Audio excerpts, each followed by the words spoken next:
All right, welcome back. Hey, Kane and I show. Big shout out to my man Jason for putting the music on there. Appreciate that, brother. Always doing a great job. So, Kane, what's going on, man?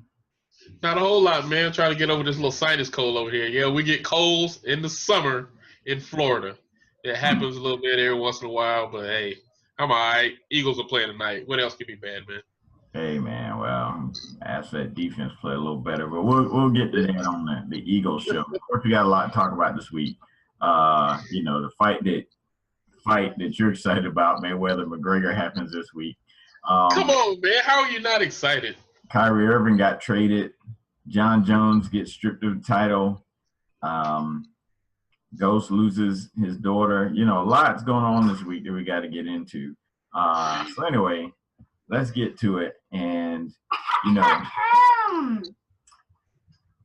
makeover we talked about? I thought we discussed this. And of course, Elsa is here contractually. I'm obligated to. Makeover? Well, Elsa, it's fantasy football time, so I have to let people know about Fan Up Network. This app is very important for fantasy players. It's going to help them get to the next level, help them win championships. So we have to spread the word. So I can wear the makeover stuff next week. Plus, the Caribbean Gator fabric cotton stuff, it's in the cleaners. It gets dirty fast. Okay, I'll let it slide this time, but I heard all that stuff you said about the Panthers. No more of that slander. Oh, about Cam and the Rompers. Got you. Okay, no more of that. All right, so thank you, Elsa. Tell Cam to stay out of your closet. All right, let's get to it. All right. So, I guess, big news this week. Kyrie Irving going to the Celtics, and Isaiah Thomas, some other guys going back to Cleveland, and an unprotected pick. I believe it will be the Nets pick, so possibly, could be a high pick. Oh, it will be a high pick. Definitely it will be a high pick. Hey, man, Jeremy Lin said they're going to make the playoffs this year. Jeremy Lin, nah, we're not even going to roll with that. Not even going to happen. I was kind of surprised to see those two do business with each other, considering the Celtics are really the only threat, at least on paper, to the Cavs' East dominance. You know what I mean? So I was surprised to see those two do business together as far as the trade. Well, apparently before all of this happened, there were bigger trades on the table, but Cleveland was apprehensive to pull it because they didn't have a commitment from LeBron James past next season.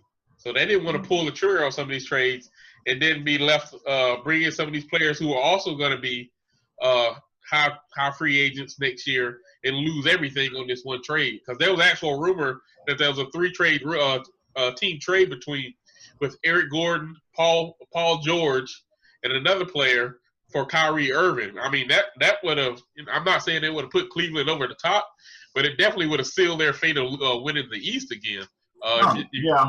Yeah, but you're right. They may have got to 6 games against the Warriors then. But, I mean, this trade right here, people are saying that Cleveland got the better of it. And if you – along with the draft pick, they probably did get the best of it. But if you're looking at right now with just player personnel, I think Cleveland came down a little bit, and I think Boston came up a little bit. Right. Now, I mean, we switched players, and everybody knows Isaiah Thomas is a great scorer. Kyrie Irving is a great scorer. Neither one of them are going to play defense all that well. But to me, Kyrie's going to be a bigger defensive liability than Cleveland, a team that already had defensive liabilities on the perimeter already. So – right. I don't know who got the better of the deal. I can't tell you who's the better team right now. I think Boston's a better all-around lineup, but you still have LeBron, who's the big X factor there that can push that. Boston's had a lot of turnover. I mean, of course, they're a team that got to the Eastern Conference Championship, but a lot of that team is gone now. Yeah. With the Hayward moves to get him in and trades that to make space. and then you of course you make this Kyrie move. And to your point about the defense, I mean, right, neither one of them obviously is known as a defender, but I think Isaiah Thomas statistically is like one of the worst, if not the worst player. And let's be honest, I mean, part of it is he is probably the smallest guy in the NBA or close. I'm not sure where he's at, but he's close. You're right about that. So, I mean, on that defense, he's Definitely a liability. The smallest starter. Yeah. Even if he's putting forth the effort, he's a liability just because of a switch up, you get him into the post and you're going to be forced to double team to get rid of the ball out of that man's hand. Or you're going to risk this man just dumping points on you all night. I mean, let's look at him face to face right now. If we get Kyrie in the post against Isaiah Thomas, it doesn't matter how energetic you are. It doesn't matter how feisty you are on defense. Kyrie's going to dribble him down, turn around, and shoot right over him, just like any other point guard in this league would do. Mm-hmm. So that's why they're going to be really, really weak on the perimeter right now. Also with Isaiah, part of me has to wonder how well or how long can he maintain being the quote-unquote closer, because physically, he's going to take a beating. How well can he hold up, over years? I mean, yeah, maybe a 2-3 year window, but is he somebody you're going to give the max to and think, okay, 4 or 5 years, this is our guy that can handle it? Well, I'm looking at it at a couple of different angles as well, because he's going to be a free agent in a couple of years as well. So you're going to have to either pay him as well, and then there's also the big little bit fact, we don't know where LeBron's going after next year. Nobody knows that. Right. LeBron's, he's playing this close to the vest. I don't think anybody knows what he's going to do. Me personally, I don't think he's going to be in Cleveland after next year. I can't say where he's going, but I don't think he's in Cleveland. And now you're going to have to build your team around a 5'9" point guard, that doesn't have the pieces around him now. So this ain't like he's back in Boston. He's going to really have to carry the weight Cleveland, and it's a little heavier there in the shadow of LeBron James, knowing they just won a title a couple of years ago. Right. Plus, his contract he has now, what he's had in Boston, he's making like what, $3-4 million a year. So yeah, I think they said it's 5 or 6. I mean, which is peanuts for a NBA superstar. That's saying, he's definitely outplayed that contract. But are you willing to commit max money to him? It's a whole different level. We're talking $35 million a year for Isaiah Thomas, a 5'9" point guard who can score. He can push a team, but with LeBron gone, realistically, where are you going with Cleveland in that? Right. Now, I will say, if they can, get that pick and make something good happen out of it, that could turn into something. But, they haven't really done great with top picks. They had Kyrie, he's gone. Anthony Wiggins, he's gone. Bennett, that was like, possibly one of the worst first picks in recent memory. So, Cleveland's got to do better with their drafting if they're going to make something happen in the second post-LeBron era. Anyway, Celtic fans, Cavalier fans, hit us up on Twitter. Hit us up on Facebook. Tell us what you think about the moves your team made, all right? So we want to know your opinion. The best ones or most passionate ones, we're definitely going to tweet out and interact with you about. And, hey, do a good enough job, we'll bring you on the show and we'll talk about it next week. So let's move on. All right, so let's go to, this week's impending fight between Conor McGregor and Floyd Money Mayweather. Man, I think I'm going to fly up to your house. We're going to get the fight there. Pop some Jiffy Pop popcorn. Maybe get us some Tostitos, some dip. And we're going to do this thing up big, man. Because this is a big, major event. I mean, come on, man. They've almost shut Vegas down. How you shut Vegas down, man? This is what this fight is going to do. Anyway, we've got Conor McGregor. We've got Floyd Mayweather. We've got Saturday night. And we've got a Vegas full of celebrities and stars because everybody wants to see this, man. It's going down, man. So let me know. We might put a poll out, Friday or so, and we just want to know what the people out there think about this fight. Who's going to win? Is it going early? Is it going late? Who's going to win? I mean, come on. Okay, I'm going on a limb. The guy whose sport they're competing in, it probably wins. Well, that's what everybody in Vegas says. Hey, I just want to see a good fight. That's all. I don't care who wins. Exactly. That's my point. Exactly. Because you know, Okay, I'm number one, Mayweather and good fight don't go together. Okay, Mayweather and let me back up. Mayweather and entertaining fight don't go together. Okay, because his style, which I get it. Hey, I can't say nothing there. That's why he's lived. That's why he's still healthy. That's why he can still put words together. And doesn't sound like some boxers in his That's age. up for debate still. I don't know about the word thing. So. Well, okay, that's why he still sounds like he did 15 years ago and doesn't, hadn't slowed down like some boxers, when they get later in their career. You mean he doesn't sound like Roger? That's what you mean. But then, okay, so I get it. I'm just saying his style isn't very aesthetically pleasing, and then I don't like to watch the little guys box normally anyway. Like, if you're so small that I think I could take you out, I'm probably not going to pay to watch you fight. I mean, we know that's not going to happen either. Of course, this is unprecedented because you're fighting a guy who literally doesn't compete in your sport. Like, I'd rather watch him and Shaq fight. At least then you got the size thing going, and there's something kind of interesting about it. Like Shaq versus Mayweather.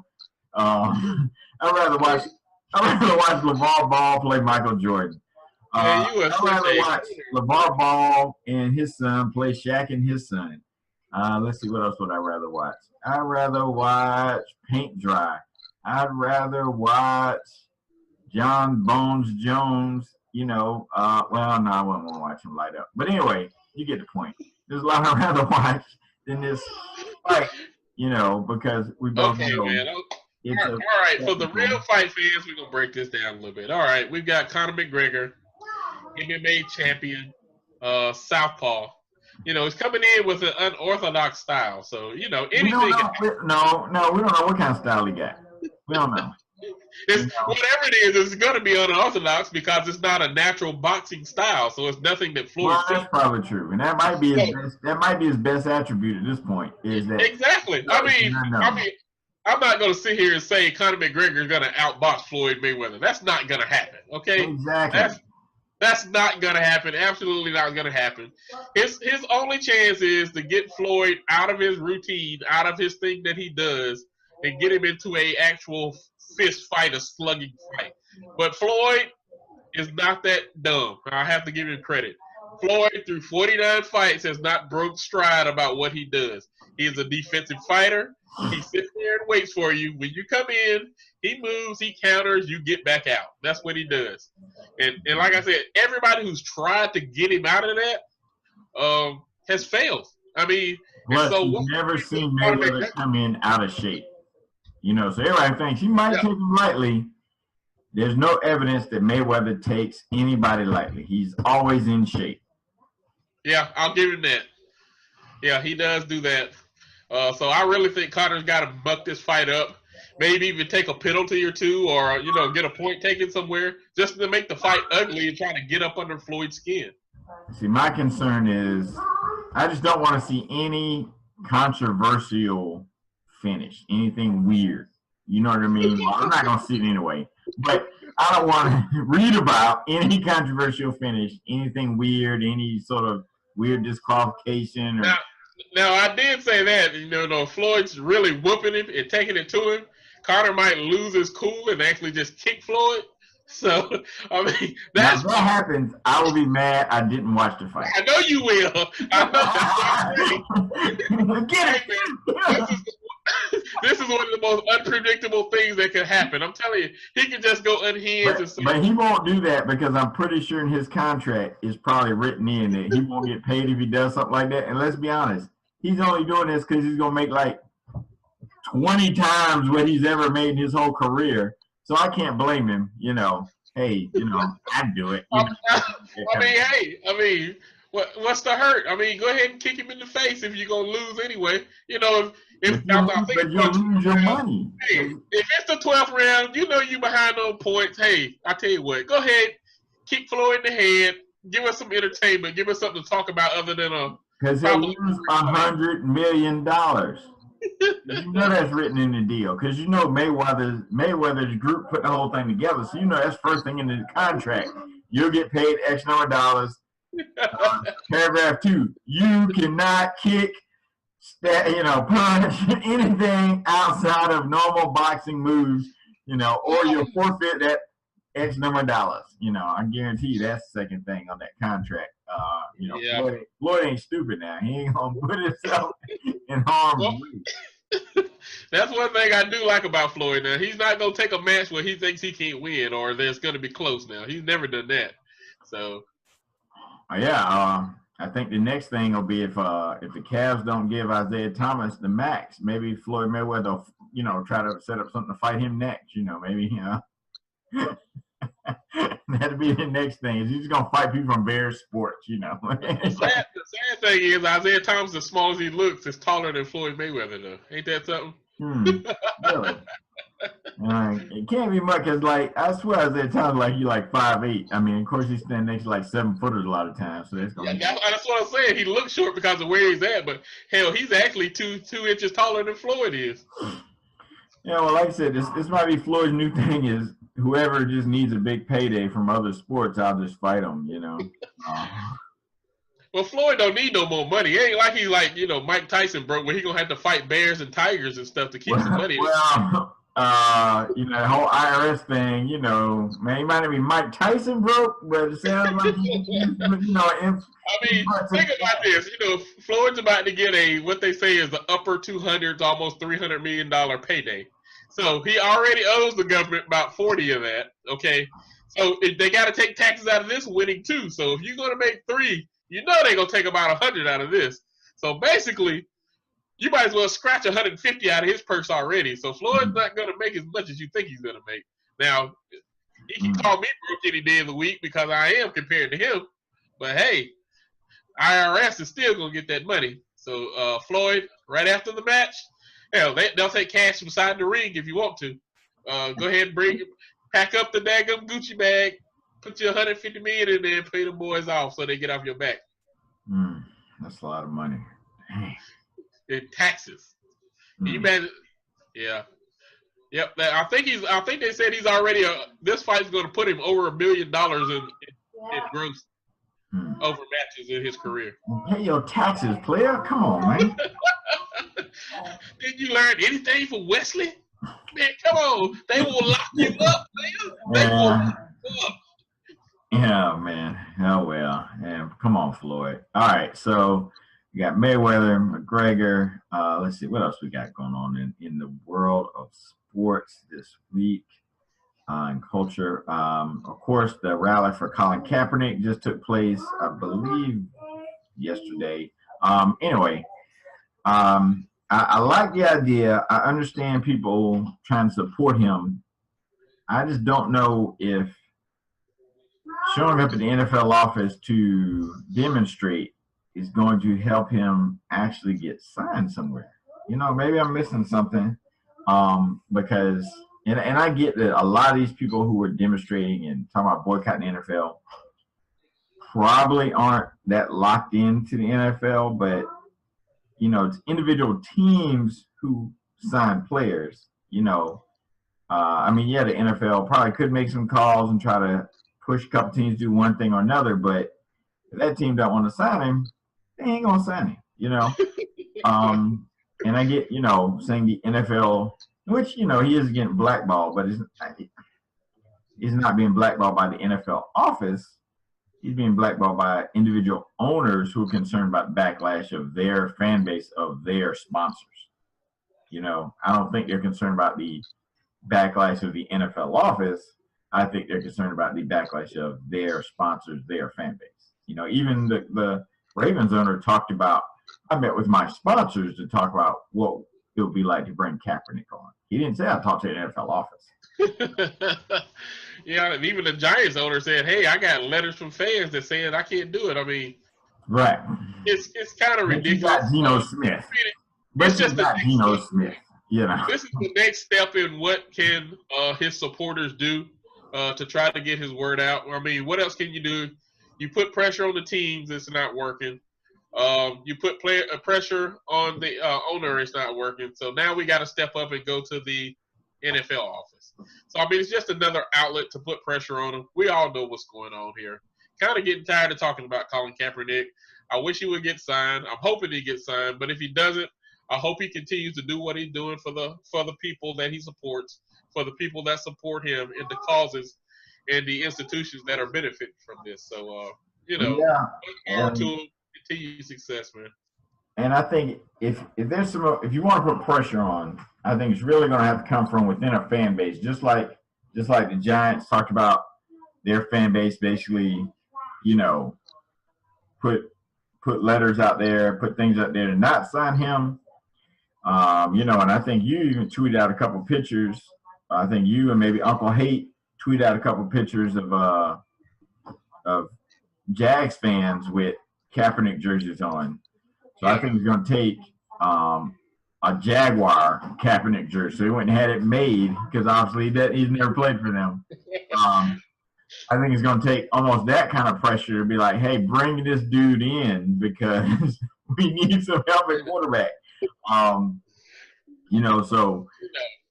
But one thing I really saw today that really offended me on this thing was we've got owners coming out saying they can't sign Kaepernick for this, can't sign Kaepernick for that. Our fan base will be upset. He doesn't fit with our team.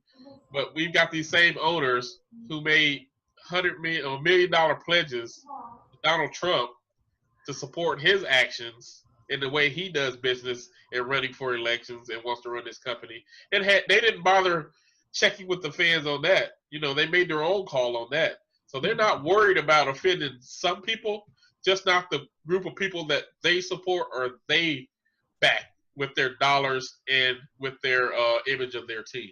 Well, that's a great point, especially when you look at, we all know New England's owner and coach are, personal friends with Trump, right? Wrote letters, a lot of support, money, the whole nine. And, Massachusetts, Boston, that whole area, if you look at their voting history, tends to vote Democrat. So that tells you they didn't consider they weren't worried about the fans then, was it? They weren't worried about the fan base. That's Kennedy's. Kennedys and stuff. Of course, very popular in the area. They're all super Democrat. Like I said, that area considers themselves progressives, and So yeah, that tells me right. You didn't consider your constituents or your fan base then, right? So why so much with Kaepernick? And let's be honest, if you sign Kaepernick, it's probably a story for like 2 days. Real games will start.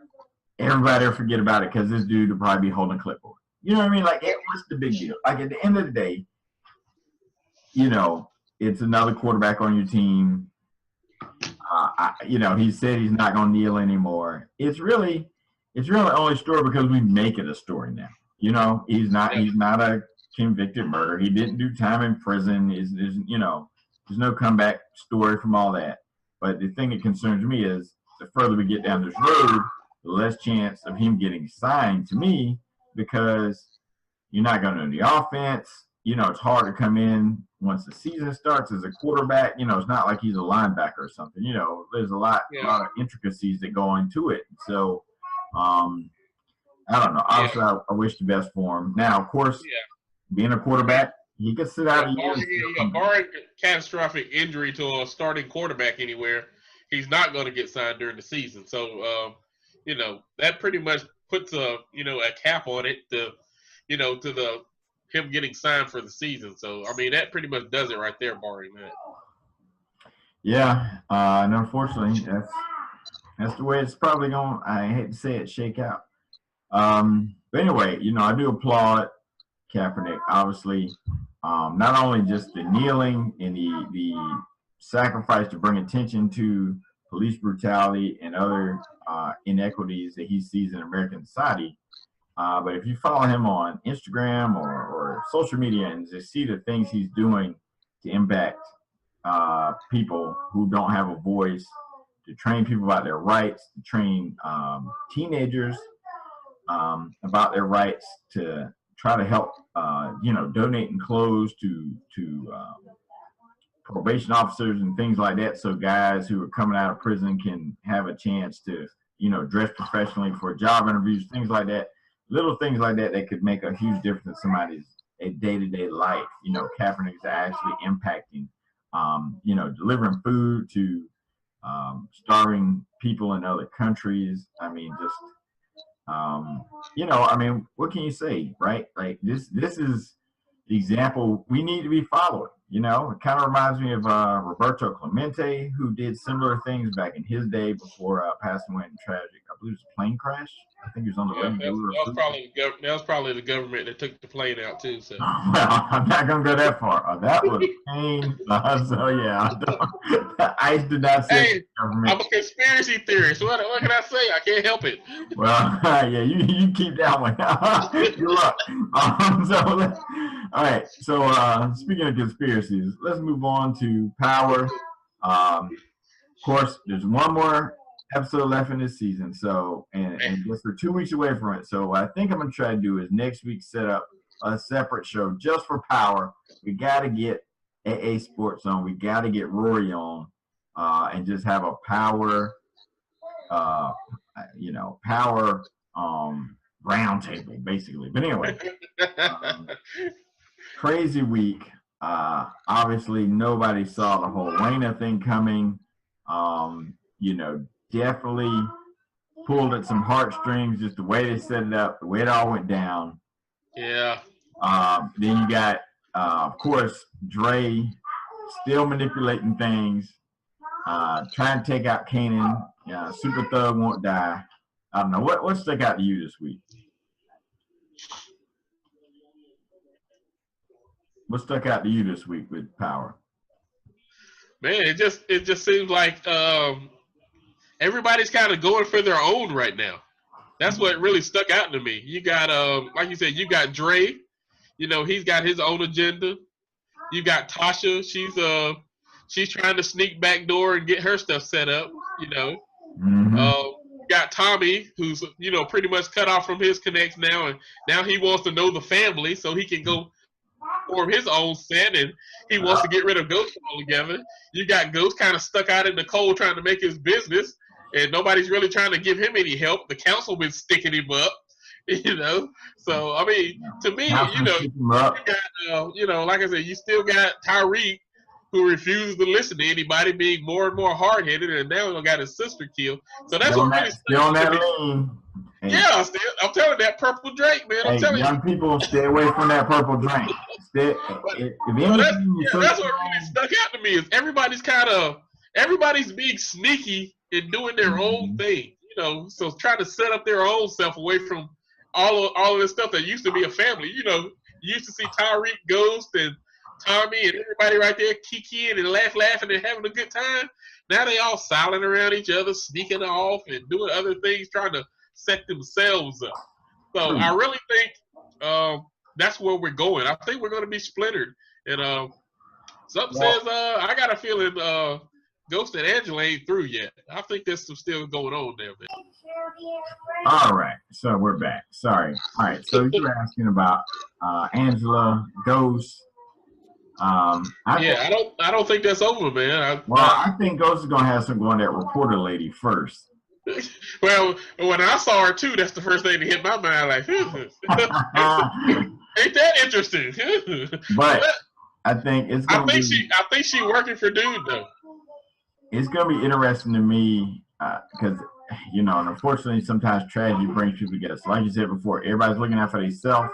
But if anything can bring Ghost and Tommy back together, it'll be what happened with Raina. Yeah, he has to go get revenge because if anybody cares about those kids, like they own definitely Tommy. Yeah, Tommy did. Yeah, I can definitely say that. I'm interested to see I think Dre's life expectancy is definitely going down. Kanan don't play, and I don't think it's going to. But what is Kanan after? Is he after Dre? I mean, because I don't think he's going to go after Ghost and Tommy. No, but I think he's going to realize that Dre sent them dudes after him. I think he's going to at least suspect because he's been he was texting the whole episode, and then all of a sudden these goons show up. So I'm sure it's not hard to put two and two together. I could see Kanan, Tommy, and Ghost working together because it's almost like their interests are starting to line up where they're going to need. That's a volatile relationship, though. I mean, you got two people who are real unstable. But politics and money make strange bedfellows, right? So they're gonna need each other to bring this thing back together, right? Tommy's gonna need to connect with his dad's connections to get some dope. Ghost is gonna have to come back because he's gonna have to get some dough, some money until this whole real estate thing. That's a long-term proposition. You ain't getting cash right away. And then Kanan can help them kind of take the streets back because they lost their whole organization. Yeah, they're all with Dre. So what? Also answer this: do you see a war? Kanan will take Dre out though. You got Ghost, Kanan, and Tommy, and then his new connection with the family, and then you got Dre and his old family and the old connect. Is there a breeding between the two of those? Because Dre ain't going to be around much longer. Kanan going to take care of that. Hey, Dre, you don't know Dre. Dre might be that dude, man. Yeah, well, I know one thing. He ain't going to see Kanan coming. He going to be caught off guard. And this time, I don't think Kanan ain't going to stop and, just slam up against a wall. But I don't know. We'll see. One of those two, I think, is going to go out in the season finale. That's my prediction for the season finale. Now, I guess gotta be careful on who I bring on because, of course, some of those episodes leaked. So some people have already seen the season. Yeah, I haven't. I'm not gonna do that. I'm gonna wait. No, I haven't seen it, but I'm saying I gotta be careful who we bring on the show. Make sure everybody's on the same page. Man, you gotta be careful watching that on Facebook and Twitter on Sunday afternoon. Dude, you gotta be careful on Saturday because some people watch it a day early somehow. So yeah, I had to learn my lesson about that. But anyway, long story short, it's been an exciting season. A lot shifted. I'm just interested to see kind of how it plays out, how the season ends, and I guess we got to figure out what we're going to talk about in that extra time without Power, man. Once the season's over, But well, football's coming around, so that's not a big problem. That's true. So we can always They're a billion football. We've got the mighty ACC. Right. We can talk, we can add some fantasy, and of course, everybody check out fanupnetwork.com or search FanUp in your app store and download that app. Also, hit that subscribe button, give us that thumbs up, and let's keep this thing moving. So we appreciate everybody's support. Keep helping us grow. Like I said, hit us up on Facebook with your thoughts. Hit us up on Twitter with your thoughts, and keep tuning in every week and share the show. All right. So, hey, we out. Peace.